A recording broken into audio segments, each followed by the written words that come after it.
Sure. So VINWiki is fundamentally an app, and that is a crowdsourcing vehicle history reporting app. So think of us as kind of like a social version of Carfax. And so we've got a community of about 400,000 users that post information to cars by the VINs or by the license plate. And the idea is that we really become our car's stories. And so being able to build what is, more recognizably a social media timeline for a car with different users inputting information, to me, was a really compelling way to sort of curate the car's history. And so we started the app back in the summer of 2016, me and some friends that just had different development skill sets. And I was kind of the sales guy with the idea, and it was based a lot off of some of the strategies that I had used in selling cars while I worked as the director of sales at Lamborghini Atlanta and Motor Cars of Georgia.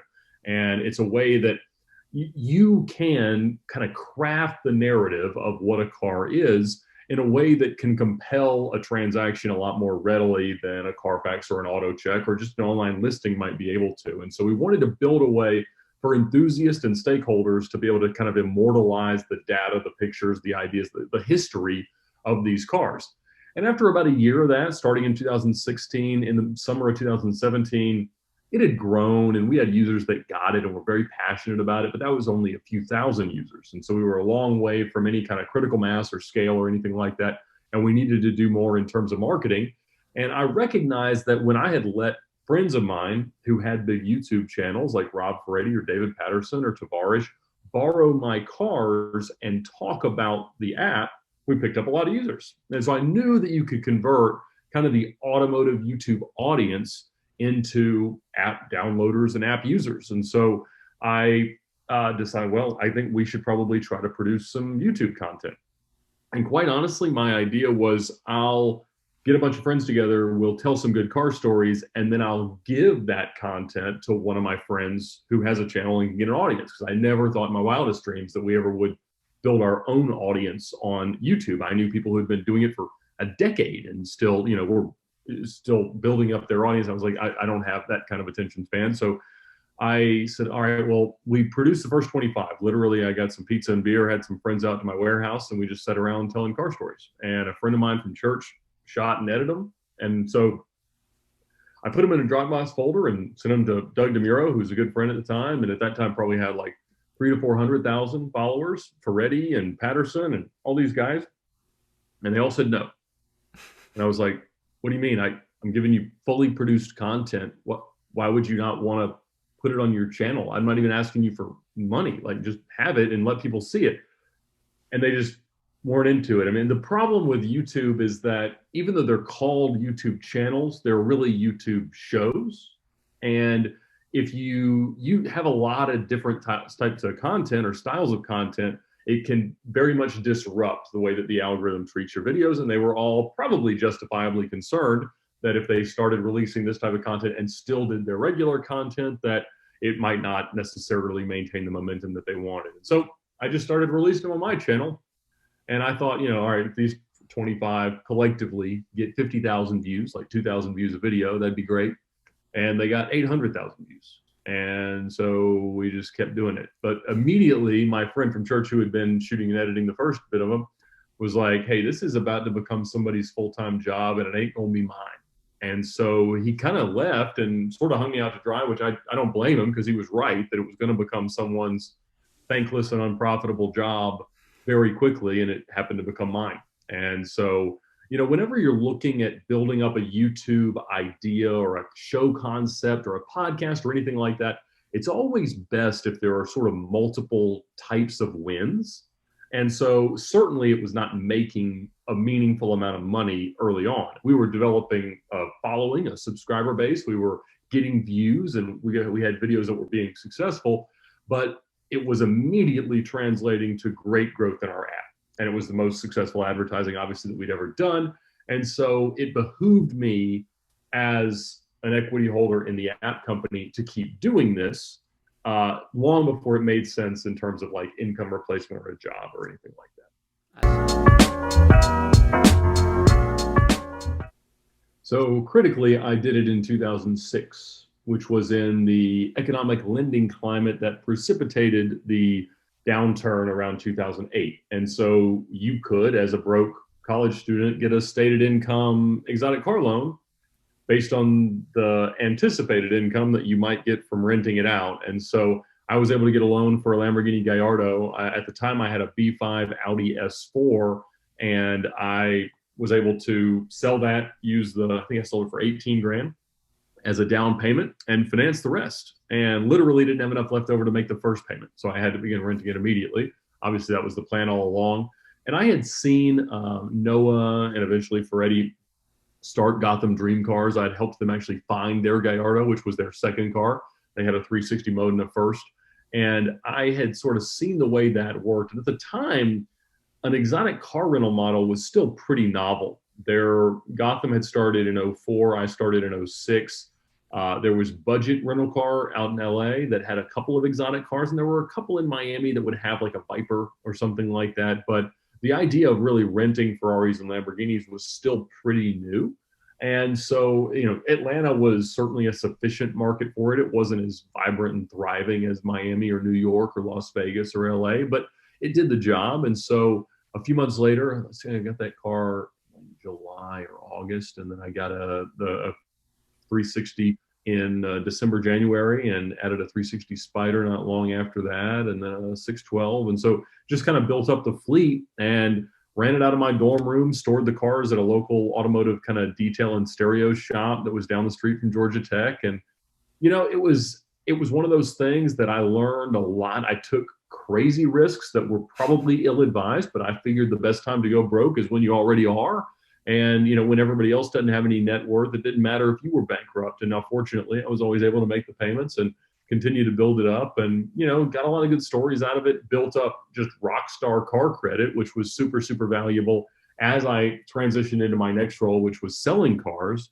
And that was kind of very deliberate. I did that in 2009, and I kept renting the cars through 2010, but I kind of realized very much that as the economy was recovering, the values of a lot of these cars had bottomed out so much that the customers that I had that were my favorite guys that were really treating the business opportunity as an ownership replacement concept where they were avoiding maintenance and depreciation and the ability to move in and out of different cars, those were the guys you wanted. And at that point, they'd all figured out which car they liked the best, and they just bought one because there were pennies on the dollar. And so, a 2008 Gallardo Spider is worth today what it was worth in 2009. I mean, they depreciated so bad, so immediately, and it was compounded by the fact that Vic Bolian of Lamborghini Orange County had just dumped all of his inventory onto the market one day without paying Volkswagen credit back for his floor plan loan. And so there was so much going on both in the world and in the exotic car market that it was just a better time to not be in that business because essentially the quality of my customer base eroded rather rapidly. And so the opportunity to make money selling cars was also pretty profound because nobody could do it. And so when I joined Lamborghini in October of 2009, the dealership had sold 5 new cars that year. And by the time I left, we were selling 60 to 75. And so it was a good opportunity to kind of radically transform their business and to make my mark kind of on that part of the industry and significantly to learn. And, I know so many people who are searching for the best opportunities for themselves within the car business or the world of cars. And honestly, just finding a role, whatever level or hierarchy or anything that you can within a dealership or a manufacturer or something like that is truly the best way to go about learning where you feel best and where you think you can, have the most fun, make the most money, make the most impact, whatever the goal sets are.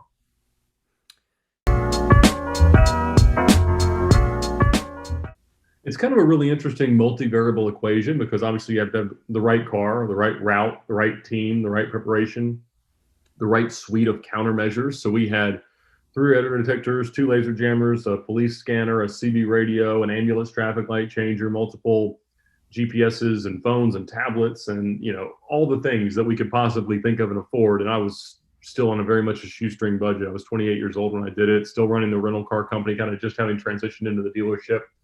And I, spent every dollar I had. So Freddie was here telling stories on his way to Tyler's house to deliver the Pimp My Ride van. And we were sitting around my fire one night, and I said, Freddie, why don't we do a cheap car challenge like Top Gear? And he's like, well, they have millions of dollars. It's the most expensive and most watched show ever produced. And I said, well, we have enough money to buy terrible examples of really cool cars. We do that every day anyway. Why don't we buy another one together? And he's like, well, I guess we could. And so since he was on the way to Tyler's house, and I actually just sold Tyler his Murcielago, we're like, well, he'd be a perfect third. And, we'd be pooling our audience base, which obviously there's a lot of overlap, but at the same time, we all have our, million+ subscriber audiences. How hard can it be? And I mean, again, I call it playing Top Gear. Like, we're not trying to not do it. We are blatantly knocking off the concept that we love. The only real wrinkle being like, we do actually buy the cars because we love buying cars. And so we invent the challenges under the pretense that Auto Tempest dictates it. But I mean, it's all up to us what we do, and they approve it. And then they say, yeah, let's make that show.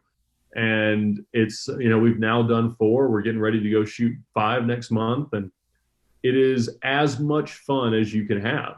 And, I think there's an obligation for us because, like I said, I started the VINWiki YouTube channel to promote the app, but clearly it's grown beyond that. We have 1.4 million subscribers and 400,000 app users. Like, yes, the cart drives the horse very, very actively. And so I unintentionally and unimaginably became an automotive influencer, and it's an awesome thing, but there is a responsibility there. And to me, the responsibility is that, all right, if these people want to watch what me and my friends do with cars and they want to hear the stories about it, I need to find the ways to make the coolest car stories possible and to live out and express my enthusiasm for the automobile as clearly as possible. And if you ever ask me, literally for the last 20 years, and eventually at first it was, I want to be the crocodile hunter, but after that, I was like, I want to be on Top Gear. Who doesn't want to be on Top Gear? Now, I'm very, very glad that we are not Top Gear. Like, that's an impossible thing. And Chris Harris has talked about the therapy that's been required for him to be a Top Gear host, because you can't carry that mantle. You can't live up to what they did. Now, you can use their template and play their games and have that much fun. And I know it's a cringy knockoff, but it is way more fun to do than it is to watch. And I'm very, very happy about that. And so I hope people enjoy watching it only so that I get to do it more, not because I'm going to pander what it is in order to make them like it more, but because literally it's the 3 of us in a group chat every hour talking about, hey, what if we did this? Wouldn't this be fun? And then Top Gear happens. And so I don't know how long your delay is before this comes out, but we're about to do CarTrek 4, which is buying Ferraris for the price of a Camry and searching for the greatest road in America. And it was the most fun I've ever had in a car. And I have to say, like, just the combination of bringing them together, bringing these cars together, finding the right roads, building the challenges, and it kind of being a very natural expression of what made us love cars and how we love cars all intersecting. Like, it's the perfect storm of loving cars to me.